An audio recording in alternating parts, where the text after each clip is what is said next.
visualization. Beyond just using it, which is powerful, but something that where they're using their hands and they're really processing in a different way. I know there's things, Michaela, who's not here right now, doing some amazing stuff in London and in England. So, something that I'm seeing is there's a lot more people sketching. I don't know if you've noticed this. If you're looking at hashtags I don't know if it's because the people that I subscribe to on Instagram, or even on LinkedIn, like I'm seeing it's infecting LinkedIn. There's all kinds of stuff happening on LinkedIn. So this visualization is really starting to take off in a really interesting way. So I'm very excited to see so many people doing it and more people getting into it. One of those categories of people are teachers. Teachers are crazy for sketchnoting. There's teachers that are just going to conferences and teaching it. They get the books, they start practicing, they figure out something that works, and they're teaching other teachers. They haven't really been trained in any special way, but they're so excited about it that they're just doing it. And that's a really exciting thing to see when teachers are voluntarily doing it and then encouraging. And we'll talk a little bit about that as well in the keynote as we go along. And then finally, students. There's a few students that I'm starting to see this work from popping up all over the place, where they're actually taking it in themselves and making it a tool that they use. And that's sort of one of the visions that I have for the future, is having kids having this skill young, so that they don't have to come to it as late as we have. You know, we're sort of the first generation in some ways.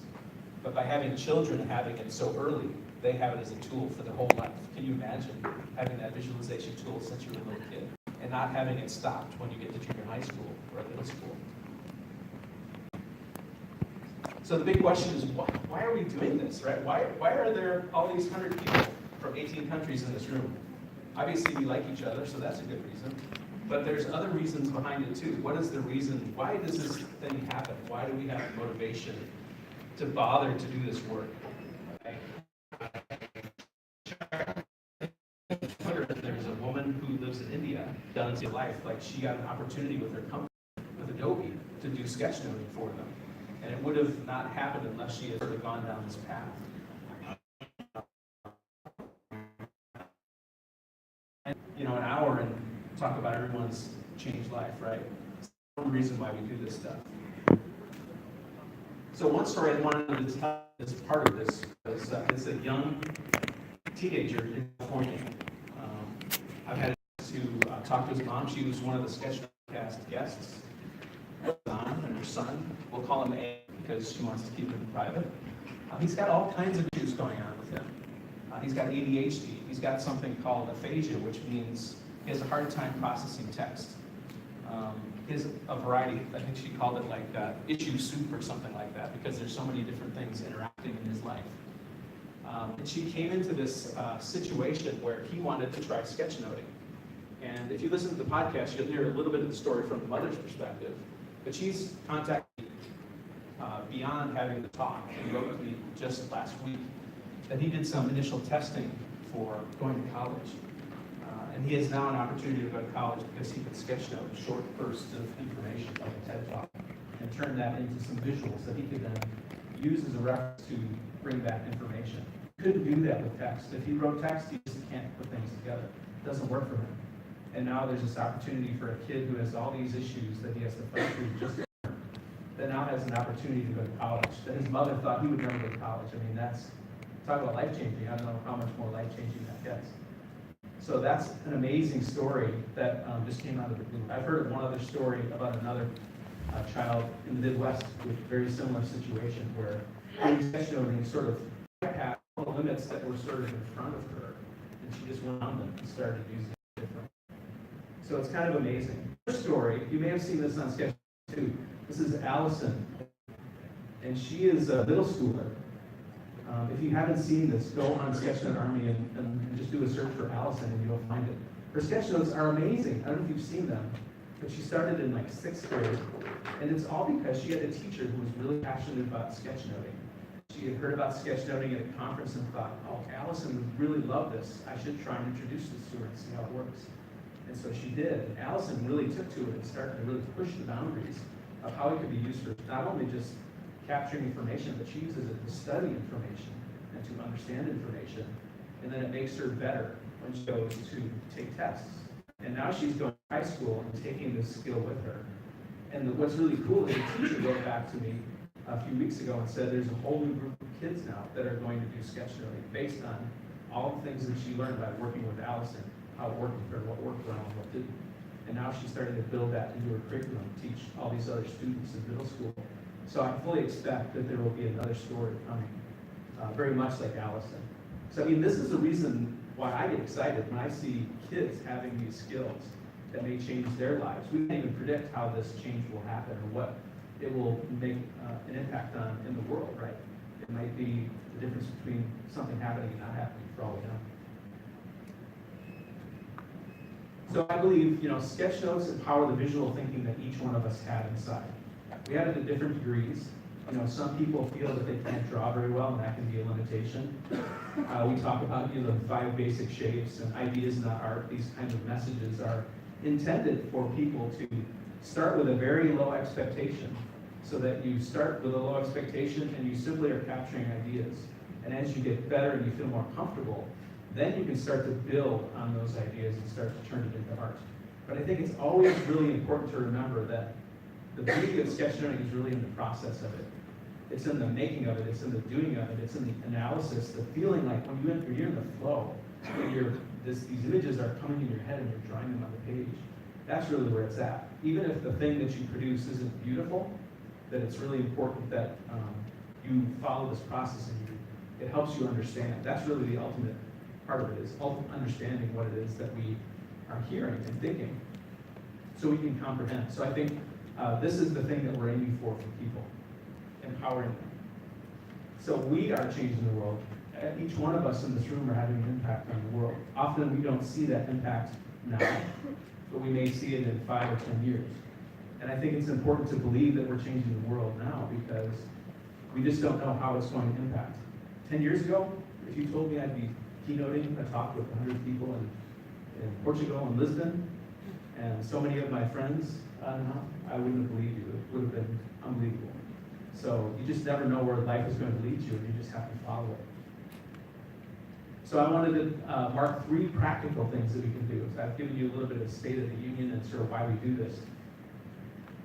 These are 3 things I think that we can do right now and into the future. First of all, and I think we're pretty good at this, is building up this awesome community that's friendly, it's helpful, it's supportive. I really like the attitude of the community that I see. People helping each other without being asked. People looking out for each other, caring for each other. This is really unique. I don't know if you realize this, to have this complex interaction of countries and people helping each other and being a community is really unique in the world. We see a world that continues to be divided and separated and fractured, and here we're sort of going in the opposite direction. And I think that's a really important thing, to be aware that we're setting an example for others to show how we act. Our culture is what we do. If we do this, then that goes on to the next generation. So I think that's a really important thing that we need to maintain and continue, and I think we're doing a good job of that. And just to remember to love the new people that are coming in and welcome them, and continue this really warm, loving environment, because that's where, when we have a safe environment, that gives us the power to do amazing things. When you feel safe to make mistakes, then you can try things and fail and learn from them. If you're afraid to make a mistake, you're going to hide and you're never going to grow. So it's really important for us. Number 2, another joyful challenge that we have, to teach sketchnoting right where we are. So often we think, oh, I need a big audience, or I need a university, or I need a company to hire me. I'm seeing more and more of this. Chris Bolton comes to mind, where he just had an opportunity to teach sketchnoting in his company, and he did it. There's all kinds of people all over the place who just say, hey, I'm going to do a workshop on sketchnoting. Would you do it with me? And maybe they have 5 people there. I always believe that the people that are there are the right people that are there, right? And I think it's really important that if we even have a few people that we teach that we impact, that's a really practical way that we can move sketchnoting forward and help people be visual. And I will say, if there's any way that I can support you, I'm always happy to send books to you. So if you want giveaways of my books, we have other people in the room that have books that I think would be happy to send books along. So if you have the opportunity to give a workshop, even a tiny little one with friends over wine, do it. I think this is a really practical first step that everyone can do in a small scale, in the place where you live. And then 3, sort of the big challenge that I was imagining over the last couple months, seeing all this change in education, is how can we make sketchnoting a standard option in public schools? So when the little kids comes to school, they can learn how to use this tool, right? It can be one of the toolkits that they have as they grow as a student. Maybe not everyone will use it to the same degree, but it will be there, right? It's another tool, just like any reading or mathematics or any of those techniques.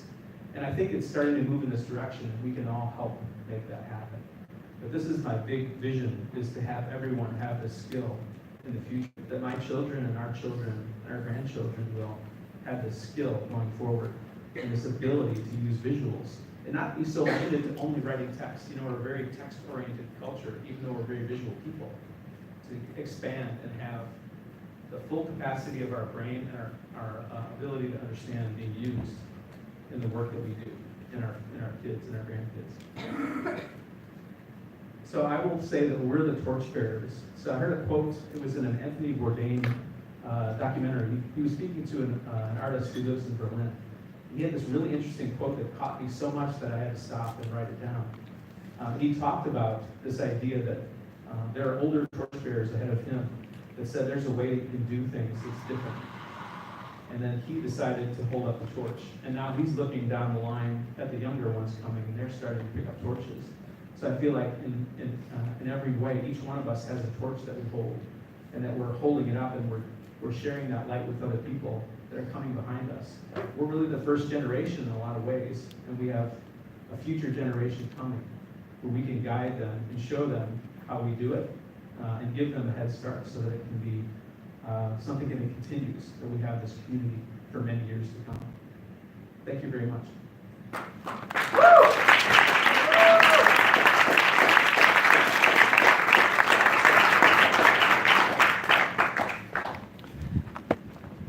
Do you have to? We still have time for some questions. Yeah. Anyone want to ask some questions to Mike Rohde? No questions? None? Come on. I don't know if you